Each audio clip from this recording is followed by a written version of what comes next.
यहाँ थूकना मना है, यहाँ खड़े होना मना है, गाली देना मना है, चिल्लाना मना है। So guys welcome back to my channel. और आज की इस क्लास में हम इस तरह के वाक्य को इंग्लिश में सीखने वाले हैं, जहां हम रोजाना हम इस तरह के वाक्य को बोलते हैं कि किसी कार्य को करना मना है, किसी कार्य को करना मना है। तो आज हम ऐसे ही वाक्य को इंग्लिश में सीखेंगे और इतनी आसानी से सीखेंगे कि हर किसी के लिए ऐसे वाक्य को आज इस क्लास के बाद से ही बोलना आसान हो जाएगा। इतनी आसान शब्दों में मैं समझाने वाला हूं। और हाँ गाइज, ऐसे ही फॉर्मूलेज मैंने तैयार किए हैं 300 फॉर्मूलेज तैयार किए, जो इस तरह के 300 वाक्य, जो अलग अलग टाइप के वाक्य, ऐसे वाक्यों की 300 फॉर्मूलेज आपको यहाँ पीडीएफ में मिल जाएगा ओनली 150 रुपीज में। और आपको समझाने के लिए हर फॉर्मूले के साथ में कुछ एग्जाम्पल भी दिए गए हैं, ताकि आपको समझने में आसानी हो और आप बनाकर बोल सको। तो अब हम समझ लेते हैं कि इस तरह के वाक्य को हम इंग्लिश में कैसे बनाते हैं और बोलते हैं।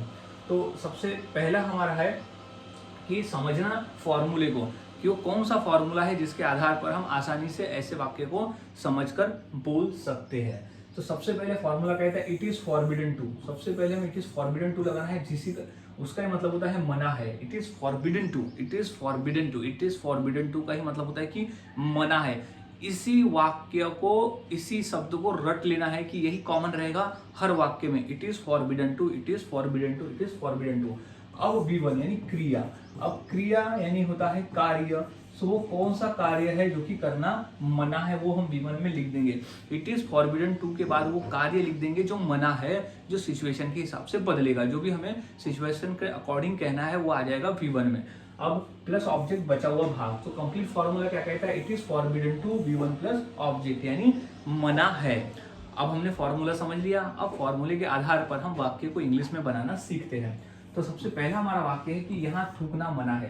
लिखा होता है कभी कि यहाँ थूकना मना है, तो इंग्लिश हो जाएगी इसकी इट इज फॉरबिडन टू। सबसे पहले लिख देंगे अपन ये वाला, क्योंकि इसी का मतलब होता है मना है। It is forbidden to, it is forbidden to यानी मना है।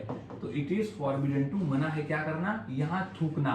तो थूकना ये हमारा हो गया वर्ब और ये यहाँ हो गया हमारा ऑब्जेक्ट। तो पहले हमें V1 लगा देना है, तो क्या हो जाएगा, it is forbidden to spit. Spit यानी होता है थूकना, स्पीट हियर यानी यहाँ थूकना मना है। It is forbidden to spit here. अब यहाँ खड़े होना मना है, तो मना है तो हम लिखते हैं फॉरबिडन टू। खड़ा होना यानी वर्ब हो गया, अब यहाँ यानी हो गया ऑब्जेक्ट। तो सबसे पहले लिख देंगे मना है के लिए इट इज फॉरबिडन टू। क्या हो जाएगा ये वाला, it is forbidden to, it is तो it is forbidden, it is forbidden to, it is forbidden to यानी मना है।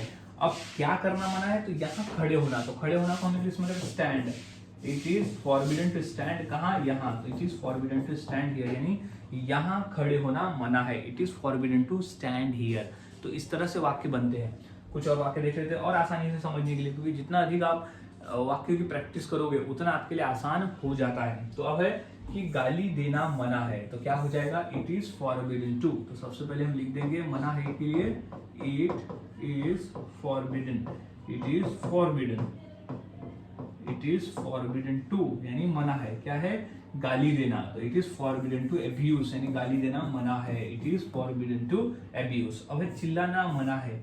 चिल्लाना मना है तो हो जाएगा it is forbidden to, it is forbidden to, it is forbidden to यानी मना है। क्या करना मना है, चिल्लाना।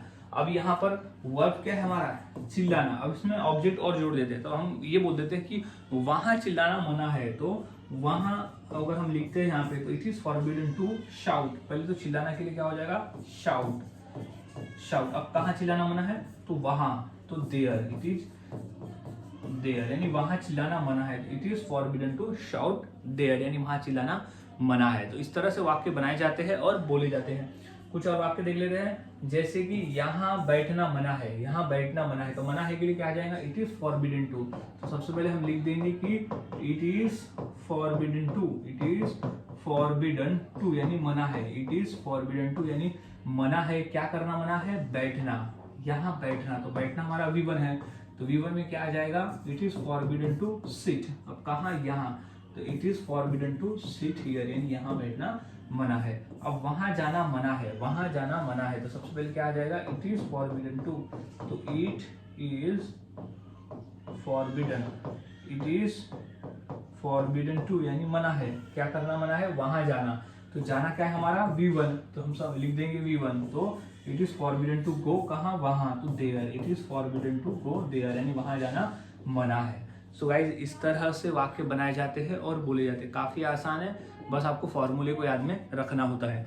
और इसी फॉर्मूले के आधार पर मैं 2 वाक्य देता हूँ, जैसे कि यहाँ शोर मचाना मना है और फोटो निकालना मना है। तो ये 2 वाक्य की इंग्लिश क्या होगी, मुझे कमेंट करके जरूर बताएं। और वाक्यों की प्रैक्टिस करते रहे, जितना अधिक आप प्रैक्टिस करोगे उतना आसान होगा और उतने ही आसानी से आप वाक्य को बनाकर बोल सकते हो। सो मिलता हूँ गाइज ऐसे ही और नए फॉर्मूले के साथ अगली वीडियो में। तब तक के लिए चैनल के साथ बने रहे, वीडियोस को देखते रहे और रोजाना प्रैक्टिस करते रहे।